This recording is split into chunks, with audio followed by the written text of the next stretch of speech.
આ સૌ દંગાઈઓ ઉપર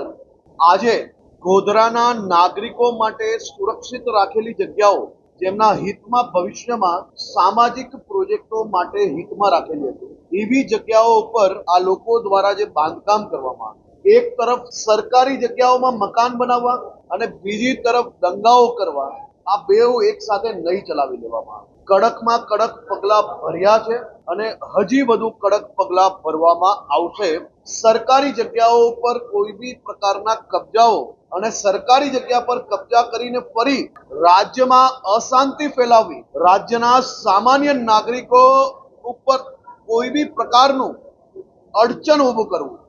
આવા લોકોને શોધીને ગુજરાત પોલીસ કડક પગલા ભરી રહી છે અને જો કોઈ આવી ભૂલ કરશે તો આનાથી બી વધુ કડક પગલા ભરવામાં આવશે।